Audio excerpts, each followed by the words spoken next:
বন্ধুরা, এই দেখতে পাচ্ছেন আমার হাতে এটি একটা মরিচের চারা। তো আমি এই চারাটি আজকে এই গ্রো ব্যাগে রোপণ করব। তো বন্ধুরা, এই গ্রো ব্যাগটি কিভাবে রেডি করেছি এবং সার মাটিগুলো কিভাবে তৈরি করেছি, সম্পূর্ণ ভিডিওটি আমার সাথে থেকে দেখে নিন, তাহলে বুঝতে পারবেন।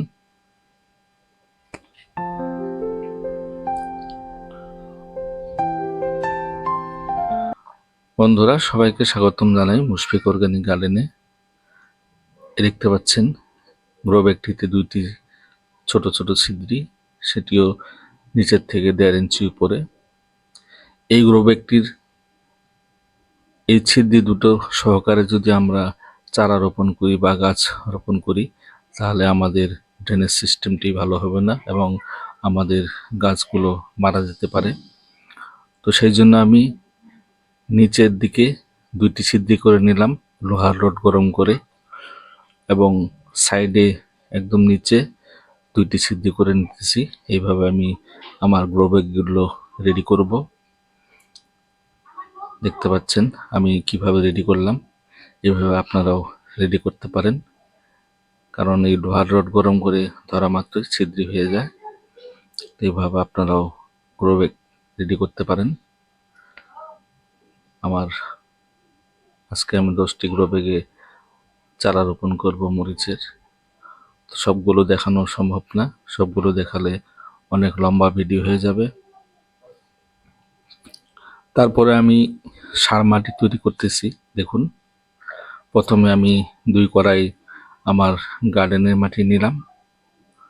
তারপর নিয়ে নিচ্ছি 2 কড়াই বালি। দেখতে পাচ্ছেন এই 2 কড়াই বালি হয়ে গেল আমার। তারপর আমি নিয়ে নিচ্ছি তার উপরে 2 কড়াই সিটি কম্পোস্ট নিব। 1 কড়াই হয়ে গেল আমার, আরেক কড়াই এই দিয়ে দিলাম আমার 2 কড়াই সিটি কম্পোস্ট। তারপর দিয়ে দিচ্ছি এখানে 2 মুঠো হাড়ের গুঁড়ো। যেহেতু আমি 2 কড়াই করে নিয়েছি, সেই জন্য 2 কড়াই করে দিলাম। যদি 1 কড়াই নিতাম তাহলে 1 মুঠো দিয়ে দিতাম। এই বিষয়টি আপনারা খেয়ালে রাখবেন সার মাটি তৈরি করার সময়। আমার 2 মুঠো হয়ে গেল হাড়ের গুঁড়ো। তারপর আমি এখন এর উপরে দিয়ে দেব 2 মুঠো শিং চাচা। দেখতে পাচ্ছেন বন্ধুরা, আমি শিং চাচা দিয়ে দিতেছি। 2 মুঠো শিং চাচা এই হিসেবে বা এই অনুপাতে আপনারা আপনাদের সার মাটিগুলো রেডি করবেন, তৈরি করবেন।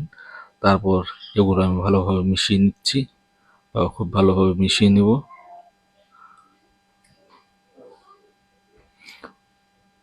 আমার 1 ভাগ কম্পোস্ট সার হয়ে গেল।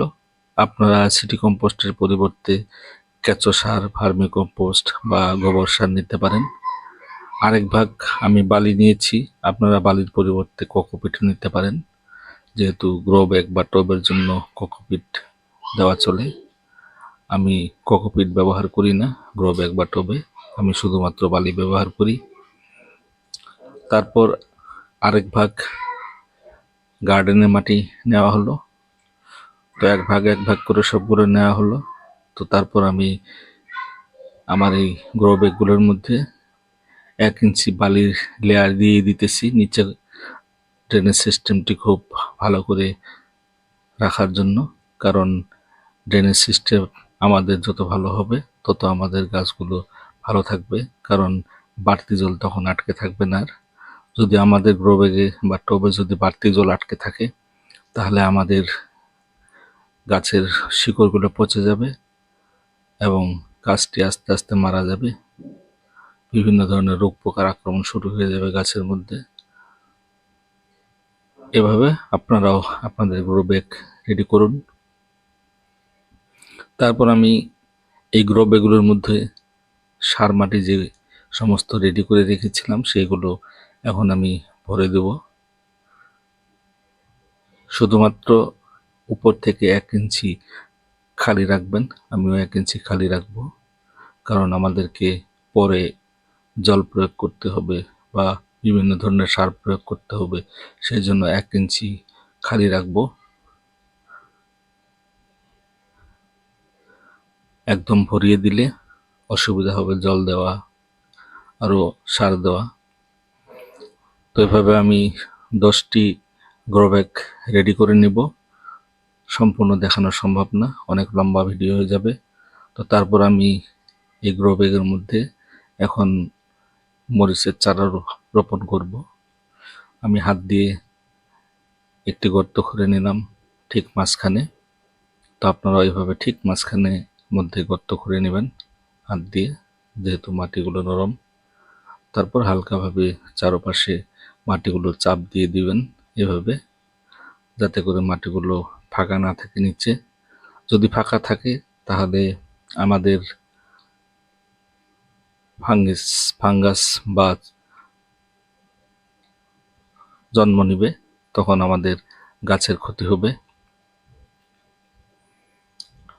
তো বন্ধুরা, এইভাবে চাপ দিয়ে ভালোভাবে নিয়ে নেবেন যাতে করে মাটি ফাঁকা না থাকে। তারপর আমি দিয়ে দিচ্ছি humic acid plus fulvic acid 98। এটি একটি চমৎকার সার, যে কোনো গাছ রোপণের সময় বা গাছের মধ্যে আপনারা শিকড়ের মজবুতির জন্য এই সারটি ব্যবহার করতে পারেন। এটি আমি দিয়ে দিচ্ছি এখন, কারণ আমাদের এই মরিচের চারা গাছের শিকড় মজবুত হওয়া অত্যন্ত দরকার। এখন যদি শিকড় মজবুত না হয় তাহলে আমাদের গাছগুলো সুস্থ সবল এবং খুব দ্রুত গতিতে বেরিয়ে উঠতে পারবে না। তারপর আমি জল দিয়ে দিচ্ছি, এভাবে আপনারা পর্যাপ্ত পরিমাণে জল দিবেন। তারপর পরে যখন জল দিবেন তখন নিয়ন্ত্রণ রাখবেন, দেখবেন মাটি যে গোড়ার মাটিগুলো আছে যখন উপরের ভাগ শুকিয়ে যাবে তখন আপনারা জল প্রয়োগ করবেন। আর যদি ভেজা থাকে তাহলে আপনারা আর জল প্রয়োগ করবেন না, কারণ যদি জল বেশি প্রয়োগ করেন তাহলে শিকড় পচে যাবে, তখন আমাদের গাছগুলো ক্ষতিগ্রস্ত হবে। তো আরেকটি আমি দেখিয়ে দিতেছি। তো এইভাবে আপনারাও চারাগুলো রোপণ করবেন। এইভাবে চারা রোপণ করলে আমাদের গাছগুলো খুব দ্রুত গতিতে বেরিয়ে উঠবে। বন্ধুরা, মরিচ গাছে সাধারণত বিভিন্ন ধরনের রোগ পোকা খুব বেশি দেখা দেয়। তো এরপরে আমি আপনাদের কাছে সাথে শেয়ার করব মরিচ গাছের রোগ পোকা সম্বন্ধে, পরিচর্যা সম্বন্ধে সব কিছু ভিডিও আমি একটার পর একটা শেয়ার করে যাব। আপনারা সে সমস্ত ভিডিও দেখে নিতে পারবেন আমার চ্যানেলে। আর যদি সাবস্ক্রাইব করেন তাহলে অটোমেটিক আপনাদের কাছে নোটিফিকেশন যাবে।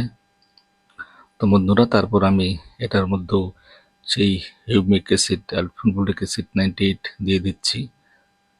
তো বন্ধুরা, আমার যারা পুরানো বন্ধু আছেন ওনাদের ভালোবাসা আমার সাথে থাকে আমি জানি, সেই জন্য ওনাদেরকে ধন্যবাদ জানাই। এবং নতুন বন্ধু যারা আছেন আমার ভিডিও দেখেন, আপনারা যদি সাবস্ক্রাইব করে না থাকুন প্লিজ সাবস্ক্রাইব করে নিন, তাহলে আপনাদের কাছে আমার নোটিফিকেশন যাবে এবং আপনারা সেই সমস্ত ভিডিও আমার দেখতে পারবেন। আশা করি অনেক কিছু জানতে পারবেন, কারণ আমার ভিডিওর দ্বারা যদি কেউ উপকৃত হয় তাহলে সেটা আমার সৌভাগ্য হবে যে আমার দ্বারা কেউ উপকৃত হলো। এইভাবে আপনাদের ভালোবাসা আমাকে দিয়ে থাকবেন, সাথে থাকবেন, পাশে থাকবেন, আমার সাথে সহযোগিতা করবেন, আমিও আপনাদের সাথে থাকব। যে সমস্ত বন্ধুরা আমার রোজ ভিডিও দেখেন সবাইকে ধন্যবাদ জানাই। আমার এই মরিচের চারাগুলো রোপণ করা হয়ে গেল, দেখতে পাচ্ছেন কিভাবে আমি রোপণ করেছি। এইভাবে আপনারা রোপণ করুন, তাহলে আপনারা ভালো ফল পাবেন। সবাইকে ধন্যবাদ।